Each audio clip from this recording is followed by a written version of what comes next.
The failure to act with sufficient ambition to avert the climate catastrophe will be the greatest moral failure of our time. Making changes takes courage, and if we don't change things, we won't have a future. I'm an environmentalist. A lot of people don't understand that. I think I know more about the environment than most people. You have stolen my dreams and my childhood with your empty words.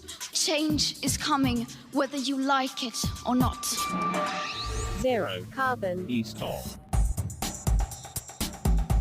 Hello and welcome to Zero Carbonista Series 2, The Manifesto. I'm Ian Collins. This is episode 8 on our determined journey to leave no stone unturned on the environmental agenda. If it's green, it's on. We often make the point that politicians should be made to sit down and listen to this on a weekly basis because these are the issues that are the most important on the planet right now. Climate change. Our Westminster masters often appear to miss this very point. The person, of course, at the centre of the entire series is Dale Vince, the entrepreneur and environmentalist. This is a man who doesn't do things by halves. He built his first windmill in the mid-90s and is the owner of Ecotricity, the world's first green energy company. He's also the chairman of Forest Green Rovers. We'll move on, Dale, to football in just a bit.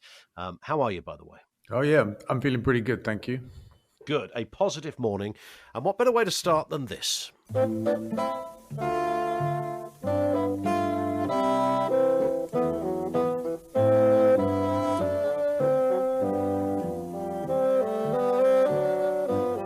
Now, the reason we play that, for those of a certain age, that's the theme to Rumpole of the Bailey, which I never watched. My mum liked it, Dale. It was some kind of dreadfully dark courtroom thing. Apparently, it was quite dark humour, apparently. Was it? I have no idea.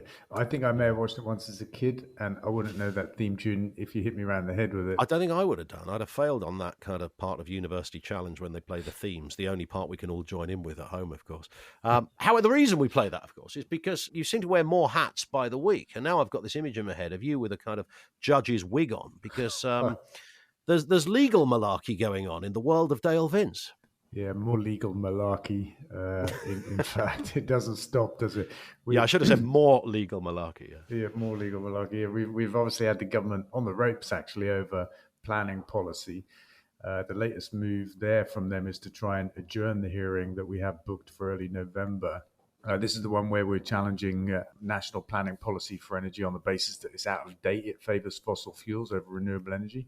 Yep. And for months and months, the government have been saying, look, we haven't decided whether we need to review. We're going to have a review about the review and blah, blah, blah, and confusing stuff. Now they're saying to the court, well, we've decided that we will have a review probably soon, and therefore we need an adjournment until the spring.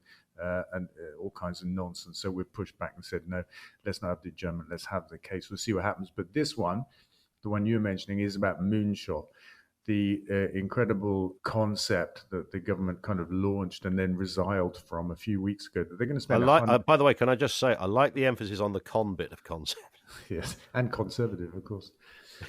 True. Anyway, it's £100 billion they plan to spend on this mad scheme to do something like test 10 million people a day or something like that. I don't know what it is.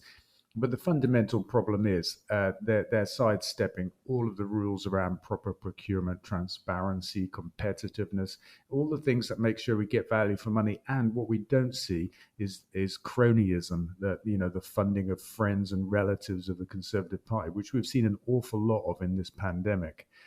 So we've gone to the High Court to say, do you know what, this can't be allowed to happen. It's such an incredible sum of money as well. It's way and above the stuff that we've seen already, the badly spent money that hasn't been put out to tender, that's been given to all sorts of Tory donors. Even in our case, a Tory councillor locally got a huge PPE contract for his almost bankrupt company that had never been in PPE. Yeah, I was just trying to let that settle for a second. Yeah. So these are kind of unfathomable times we are living in. One company I noticed that doesn't even file full accounts was given £387 million. Yeah, I saw that. They've got some kind of testing machine that they're built one of, I think. That sounds like something from Roadrunner, doesn't it? The Acme testing machine. That's right, yeah. Well, we think it works. So give us 400 million quid and we'll Fire build it up, you some. Gavin. Yes, I can. It's kind of unfathomable. I guess in the government's defence, which is a phrase I know we don't like to use on this podcast, but maybe they would say, Dale, look, we're living in really tricky times. Urgency is a matter. Normal procedures slightly go out the window a bit. Everything's above board. We're not going to do something that would put anybody's life at risk, etc. So not a good look, but with the right intention would be their response. Yeah, they absolutely have tried to run that defense that, this is a time of urgency and they need to move quickly and stuff. And the counterpoint that our legal team have made is that it's been widely known since June or July that the second wave would come and that we needed an effective testing and tracing program to deal with that. And so to say there's an urgency in late September to splurge 100 billion on some harebrained scheme doesn't make any sense, The government's scientific and medical advisors have been very clear on what was coming and what needed to be done, and the government haven't responded to any of that. So the urgency argument's just not going to cut any ice. Yeah. Here's a question from Jim in LA. This is an international gig we've got going on here, Dale. There's no doubt about that. Yeah. It's not just Swampy up a tree listening to this. This is... He preferred tunnels. Swampy was a tunnels man. He was a tunnels man. Yes, I've elevated him. Jim in LA says, I love the question. He emailed this to zerocarbonista.com and said, what effect on the health of the planet will there be if Donald Trump wins a second term or refuses even to leave? I fear the administration is on the verge of doing irreparable damage to the planet. Yeah, I feel quite excited actually at the prospect. We're 2 weeks out from the US election and all kinds of drama. He may win, he may lose, he may refuse to quit the White House. All of this stuff. It's going to be the best thing on TV like ever, probably this year. I honestly can't wait. I genuinely looking forward to it.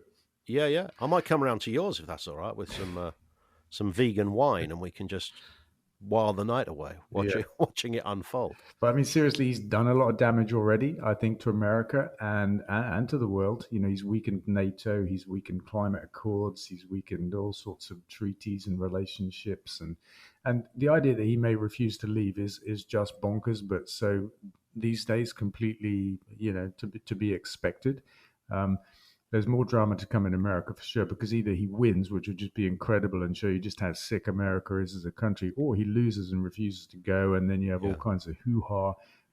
My own view is he's going to lose, and within 6 to 12 months he'll be behind bars because of that's interesting. Any one of a number of legal cases that they're kind of queuing up to take him down, but because while he's president, he's got immunity, and that's right.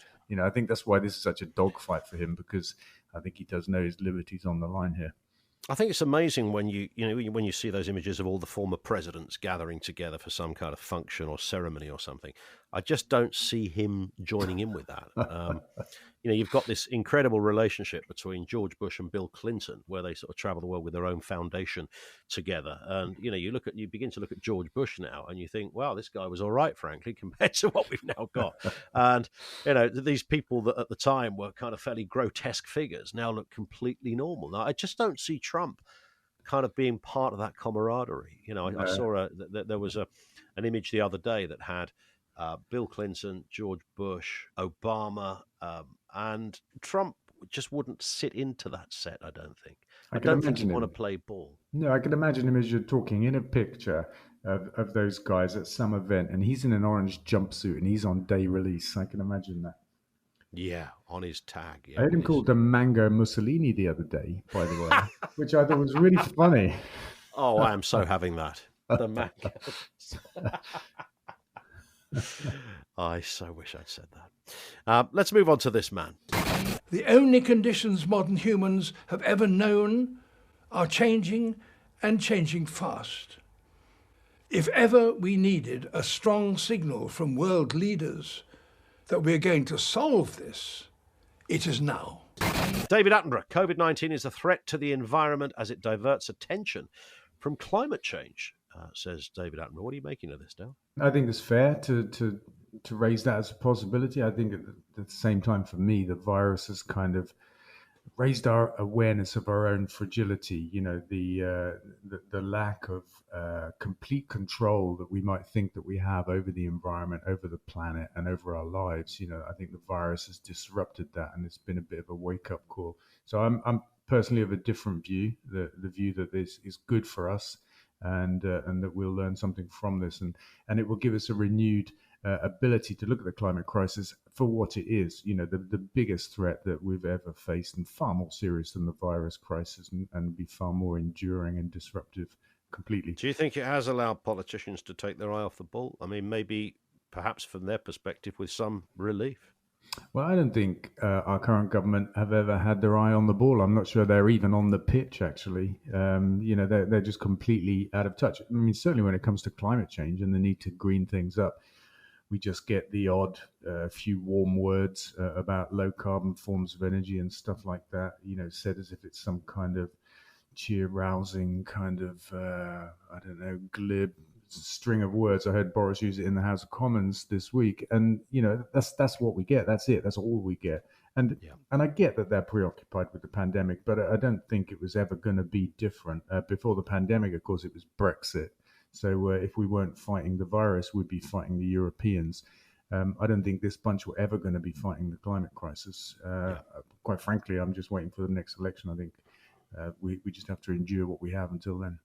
This in from Sasha on Facebook says, Dale, what do you think about toxic and heavy metals used in solar panels and batteries? There's been a lot of controversy over this, of course, because making a solar panel is there's not a one-size-fits-all method behind this, I understand. Yeah, I mean, it is what it is. It is part of the process.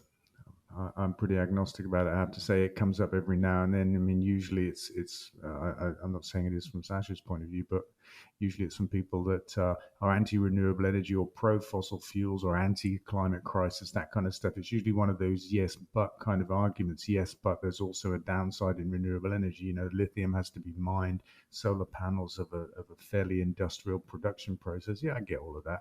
But once they're made, you've got 20, 25 years of absolutely clean energy from solar panels.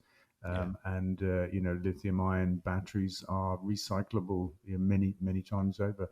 And whichever way you look at it, these technologies are far cleaner and far safer for us than the polluting oil-based, fossil fuel-based alternatives. Here's a good one. I don't know if you saw this story. We touched on issues of can a vegan sausage be called a sausage and things like that. And I was just reading about this fella. He's a nurse, and he traded in a diet of quinoa and vegan sausages for beef fat and uncooked lamb's brains, claiming raw meat has made him mighty. Now, when a year of being vegan made him fat and sluggish, instead of giving him the trim physique he wanted, Jason Carter slowly reintroduced meat and dairy, and then going to the opposite extreme at the start of 2020 by devouring nothing but raw meat. I had a quick look at this, and the guy started off saying he had a classic American diet, which is basically fast food, and I think he was like 20 stone or something like that. And he just ate crap, basically. And then he went vegan and immediately started losing weight and feeling more energetic and feeling really good. But then he said he made a mistake in that he thought that everything that was vegan was good for him, and therefore he could eat as much as he liked. And he started to pick out on French fries and stuff like that and high carb food. So it's kind of no wonder his weight ballooned and he felt lethargic, because he was just carb loading. So his new diet is about basically having no carbs. I think the raw meat element of that is probably a distraction from the nature of his actual diet, which is, one of those Atkins types diet. Meat and fat, no carbs. That's what he's on. But raw meat, what is he, a lion? What's all this about? Raw meat, man alive. I don't know, but there's a picture of him jumping into fields. And he doesn't look in great shape. He may say he feels in great shape, but I mean, I looked at the picture and thought, I don't see that at all. I think it's a pretty bonkers extreme diet, when all he really needed to do was to be vegan and be a little bit restrictive about the carbs that he ate. I mean, a lot of these new vegan burgers are high in saturated fats, and they're heavily processed. They aren't actually a lot better than the meat alternatives, except that they don't have meat in and the kind of natural carcinogens that kind of occur there. And so the point is, you still got to shop around, even if you're going vegan. You've got to be fussy, You can't assume that because it's vegan, it's good for you. There's a lot of heavily processed vegan alternative foods out there now, and we should be shunning those in the same way and for the same reasons, more or less, that we shun animal products. And this fella, Jason, he's got a lot of photographs of his torso. I mean, I'm always suspicious of somebody who wants to stick their torso up on social media for the world to see. It's the kind of action that is so now standard in terms of what people do. But 10 years ago, you'd have called the authorities if you saw somebody doing this, wouldn't you? You'd have called a nurse and said that my mate's taking photos of his own face and sticking it onto the internet. And now it's kind of not only encouraged, but it's kind of almost compulsory. Yeah, I guess it is. I guess I do a little bit of that. Not my torso, but my face is on social media sometimes. Well, yeah, but I mean, there's reasons to. That's not to suggest nobody should post a photograph, but the obsession with your own bits and pieces is extraordinary. Right. Yeah. I'm not on Instagram. I think there's a bunch of that going on there. Yeah, got to be careful what you post, of course. This stuff never goes away. Here's a question from Liam on Twitter. Dale, are you still donating thousands to the Labour Party? I haven't done for a while, but if the question is, will I ever again? I mean, the answer is absolutely yes. I mean, I think it's the party that we need in power. There's no doubt about that. And you look at the current government, incompetent doesn't begin to describe them, actually. And this is the party that used to have a reputation for being business-like, for being good with money. But, oh my God, look what they've done during this pandemic. The way they've thrown money around and wasted it is quite incredible. So no, we absolutely need a Labour government, and be doing whatever I can to help them get in next time. Does it bother you that it's a very different flavour of Labour from the last incumbent in the hot seat? No, not at all. And I think this is a very good flavour of Labour, if we're going to call it that. I think Keir Starmer brings a lot of gravity, a lot of intelligence to the issues. I mean, I think he's a good communicator. He's a grown up, and you see that very starkly against the government and cabinet. I mean, that's a cabinet of talentless fools, quite frankly. Hang on. Matt Hancock's in that cabinet, I'll have you know. Yeah, Come great on. example. Give the man a break. Yeah. Matt Hancock. Yeah.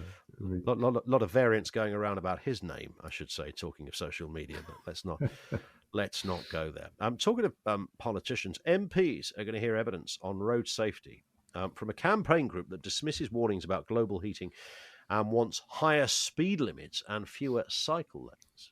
This is the Alliance of British Drivers. They've got a seat round the table. I know, it's brilliant. And you got to think, I certainly did when I read that they were just trolling. They can't be serious, but I think they actually are. They do want higher speed limits and less cyclists. They're saying actually things like walking and cycling are not answers to the transport problem. I mean, I don't know where these guys are coming from. They're saying that pollution from cars is exaggerated. The health impacts of that is kind of scaremongering. So, these are like climate deniers on steroids, really. What do you do? It's kind of incredible. I read it twice. I thought I'd read the story backwards, or something. It was going to say a former driving group have now come around to a different way of thinking, or something like that. But actually, I mean, the only thing you could say is they do accept that they're just they don't represent a widely held view. So at least they recognise their status in the argument, perhaps. But yeah. I mean, I didn't think anybody. Even the average car, even a black cab driver. You talk to a black cab driver and they'll say, look, we need fewer cars on the road. Yeah, that's just so they can get around quicker in the case of a black cab driver. Yeah, but correct. They don't want any competition out there. That's right. Taxis own the roads, don't they? We know that. It's extraordinary. Here's a question that comes in from Joe on Twitter. Would you ever do a zero standing charge energy tariff? Explain the language first, if you would, Dale. What does that mean, zero stand? Again, it goes back to the convoluted nature of understanding the terminology about energy bills. What does it mean? Yeah, the energy industry is hideously complicated, but essentially a standing charge is a daily cost for being connected to the electricity or gas, I should say, grid. And there are, I think, 12 different regions in the country where you have a different monopoly running the grid, and they set their own daily standing charge that they pass on to suppliers, and suppliers pass that on to customers. So it's a pass-through charge. Some suppliers say, we'll do a zero standing charge, and they recoup the money by having a higher unit price. And others just have a set of pass-through charges like the standing charge, because there's a whole handful of them for using the grid. And then they have a unit rate that reflects the cost of power itself. So these are just different ways to cut the same thing and arrive at pretty much the same answer. Would we ever have one? I think we've toyed with the idea. We'd like to do it for simplicity's sake. There are just some kind of outliers for whom it can work really well for them and not so well for us, and vice versa. But at the moment, we're so preoccupied with other stuff. I'd say it's pretty low down our agenda. But it would be nice to have a real simple situation where people just pay for the energy they use. Yeah, get it.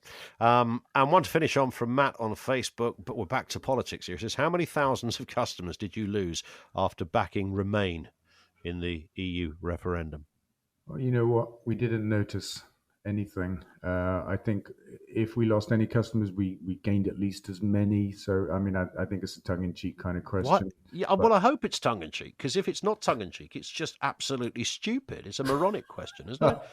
I mean, does anybody really decide, oh, well, you know, the bloke that owns that company voted Remain, therefore I'm going to change my energy supply? Yeah, maybe some people would, some extreme people would, but you know, people used to say the same thing about supporting Labour as well. Oh, if you support Labour, you're gonna lose lots of customers and that kind of stuff. But you know, we are who we are. We wear our beliefs on our sleeves here at Ecotricity, and I take the view that if you don't like what we stand for and what we do, and for that reason you don't want to be with us, you shouldn't be with us. And vice versa, if you do, then be with us. And you know, we want the customers with us that are properly with us, and that's what we have. Simple as that. Dale, that's it for this episode. We'll speak next week. Have a great weekend. Fab. Thanks, Ian. And don't forget, you can subscribe for free from your podcast provider so that you get each new episode automatically. Do leave a review as well. And if you want to get in touch, you can email your comments and questions to zerocarbonista@ecotricity.co.uk. Really important bit. Make sure you follow Dale on social media. That's twitter.com/DaleVince, facebook.com/DaleVince. Zero carbon east of